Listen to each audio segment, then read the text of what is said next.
May 24, 1946. Off the coast of San Francisco, the United States Navy deliberately sinks one of their own, USS Stewart, the destroyer that had become too shameful to display, too controversial to commemorate. Rockets from warplanes, shells from battleships. A burial by fire, an explosive force designed to obliterate the evidence of America's most embarrassing naval capture.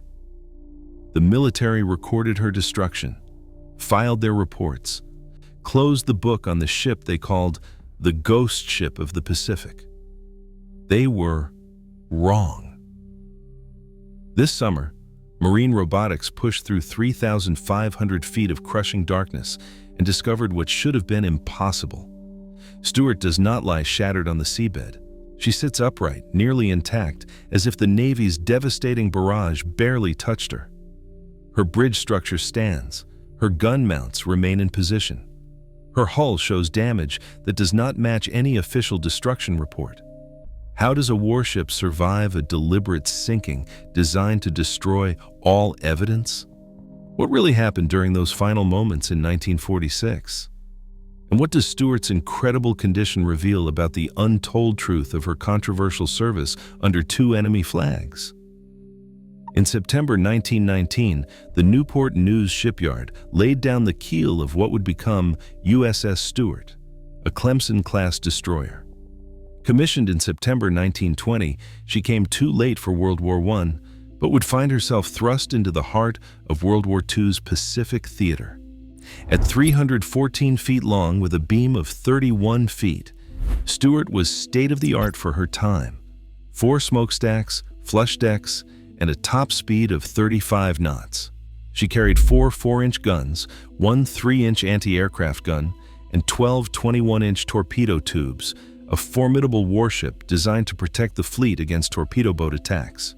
Throughout the 1920s and early 1930s, Stewart served in the Asiatic Fleet, patrolling between the Philippines and China, primarily protecting American interests in a region growing increasingly unstable.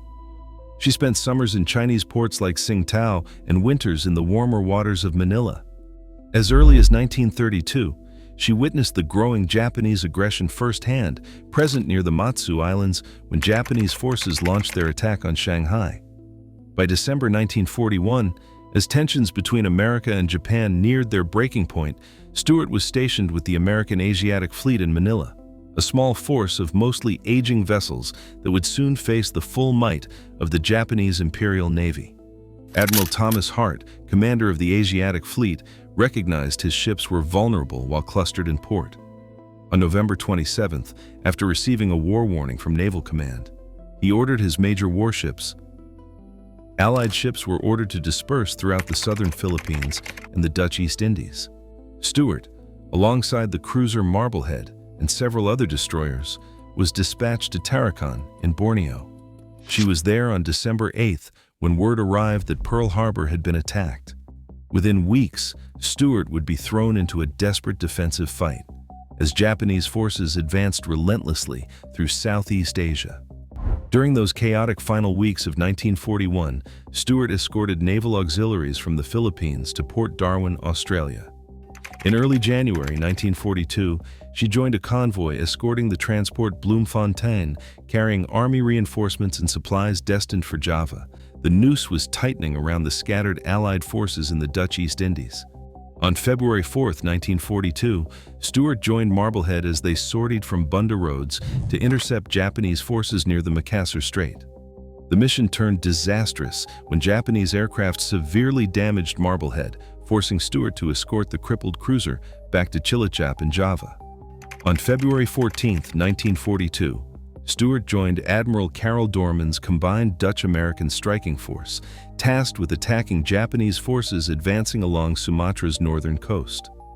During their approach, Stewart narrowly avoided disaster when she had to rapidly back engines to prevent collision with a Dutch destroyer that had run aground on a reef in Stolze Strait.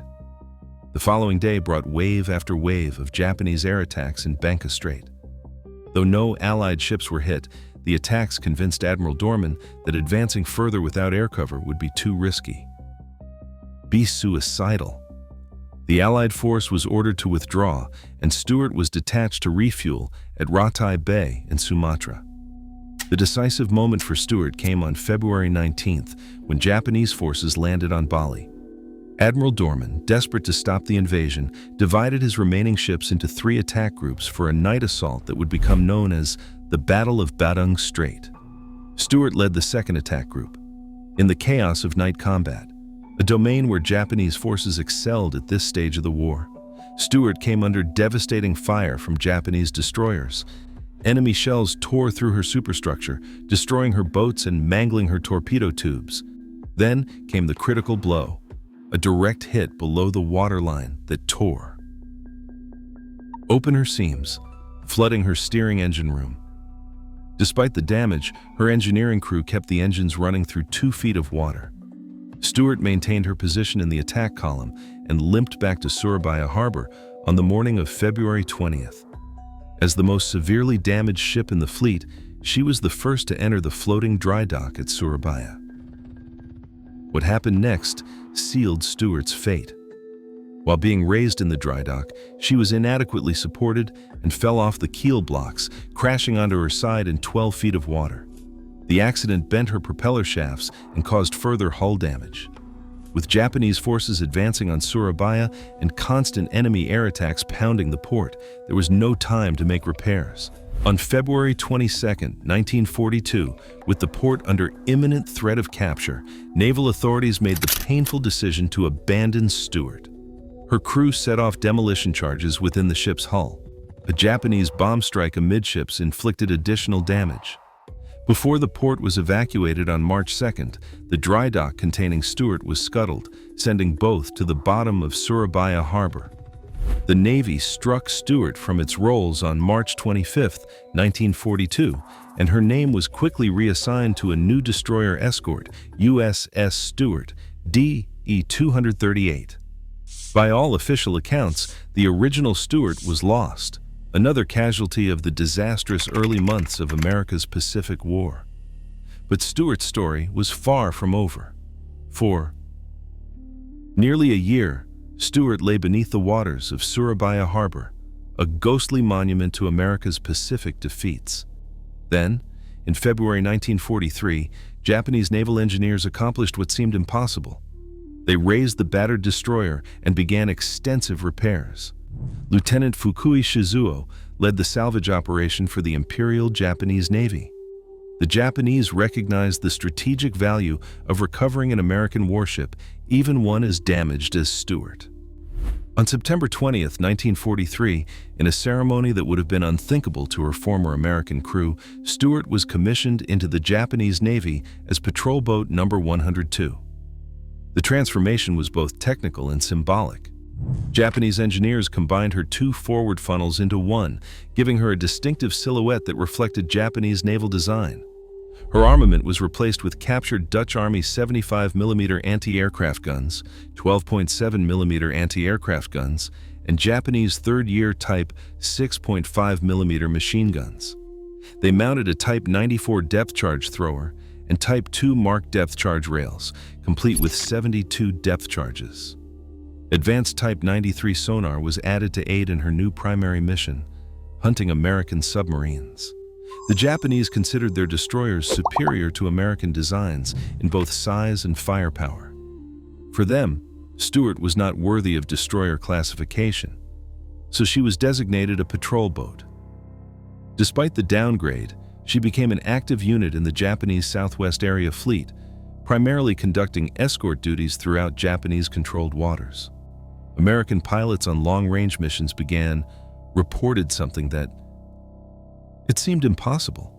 A distinctly American 4-stack destroyer operating deep in Japanese territory. Intelligence officers dismissed these reports. There was no way an American destroyer could be in those waters. The pilots must have been seeing things they were told. Ghosts. The ghost ship of the Pacific was very real. On August 24, 1944, Stewart, now B-102, participated in one of the war's most tragic episodes. While operating off Dassault Bay near Luzon in the Philippines, Alongside the Japanese anti-submarine vessel CD-22, they encountered the American submarine USS Harder. In the ensuing battle, CD-22 sank Harder with depth charges, killing all hands aboard. Though PB-102 was not directly involved in the final attack, the former American destroyer had helped hunt one of its former sister ships. In November 1944, PB-102 returned to Kure, Japan for additional modifications. Her anti-aircraft capabilities were enhanced, and she was fitted with a distinctive light tripod foremast. Japanese radar systems were installed, a two-horn Mark II Model II atop her pilot house, and a ladder-shaped Type 3 Mark I Model III behind her foremast. The Japanese were continuing to upgrade her with their latest technology. As American forces pushed closer to the Japanese home islands, PB-102 found herself increasingly unable to operate in contested waters. On April 28, 1945, while near Mokpo, Korea, she was damaged by bombs from United States Army Air Force's aircraft. She was transferred to the Kure Navy District for repairs, which is where she remained when Japan surrendered in August 1945. American occupation forces exploring Japanese naval facilities made a stunning discovery at Hiro Bay near Kure, a ship with the unmistakable silhouette of an American four-stack destroyer, but bearing Japanese modifications and markings. Naval intelligence quickly confirmed what seemed impossible. This was the USS Stewart, captured, restored, and pressed into enemy service. On October 29, 1945, witnesses described an emotional ceremony when Stewart was recommissioned into the United States Navy. Because her original name had been reassigned, she was officially designated simply as DD-224. Her crew, recognizing the unique status of the only American warship to return from enemy service, nicknamed her Ramp 224, as if she were a prisoner of war returning home rather than a vessel. The aging destroyer, now worn from years of war service under two flags, began her long journey home. Her engines, already struggling after years of hard use and Japanese modifications, failed near Guam. USS Stewart completed her journey to San Francisco in March 1946 at the end of a tow line. Upon inspection, naval authorities made a disturbing discovery. The modifications the Japanese had made to Stewart were not just cosmetic. They included technical innovations and equipment configurations that did not match known Japanese naval designs. Some of the systems aboard Stewart represented technological advances that neither American nor British naval intelligence had documented. Stewart had become something unique, a floating testament to enemy technical capabilities and also an embarrassing reminder of America's early Pacific defeats. Her very existence raised uncomfortable questions. How could an American warship be allowed to fall into enemy hands? What secrets had the Japanese learned from her construction? And perhaps most disturbing, how many American lives had been lost to weapons fired from her decks? The Navy made its decision. Stewart would not be preserved, studied, or displayed. On May 24, 1946, she was towed approximately 30 miles off the coast of San Francisco to serve as a target ship. F-6F Hellcat fighters struck her with 18 rockets and thousands of rounds of .50 caliber ammunition. When that failed to sink her, submarine chaser USS PC-799 moved in to finish the job, firing 12 40mm and 17 3-inch shells at point-blank range, just 300 yards. Reports confirmed Stewart had sunk beneath the waves. Her story finally ended, or so they thought. The Navy recorded the sinking but did not document the exact position. For 78 years, Stewart lay forgotten in the depths, her secrets presumed lost forever, until August 1, 2024. Russ Matthews, president of the Air-Sea Heritage Foundation, had spent years searching for Stewart. Using tug records from 1946, he narrowed the search area to approximately 40 square nautical miles within what is now the Cordell Bank National Marine Sanctuary. When Ocean Infinity, a leading marine robotics company, needed to test their multi-robot simultaneous survey capabilities, Matthews suggested they search for the ghost ship of the Pacific. On August 1, 2024, 3 Huygens 6000 autonomous underwater vehicles deployed by Ocean Infinity began scanning the sea floor. Each submersible carried high-resolution synthetic aperture sonar and multi-beam echo sounder systems, methodically mapping the search area in a coordinated pattern. Within hours, not the weeks such a search would normally require, the data revealed something extraordinary: the unmistakable image of a ship resting 3,500 feet below the surface. Further high-resolution scans confirmed what seemed impossible. Stewart lay largely intact on the ocean floor, her hull sitting nearly upright as if gently placed there. A remote-operated vehicle known as ROV, equipped with cameras, descended to provide visual confirmation. The footage stunned the researchers. Stewart's bridge structure remained standing. Her gun mounts were still in position. While she showed damage from the 1946 bombardment, it was nothing like the catastrophic destruction described in official reports. The evidence was clear. The deliberate sinking of Stewart had not been nearly as thorough as the Navy claimed.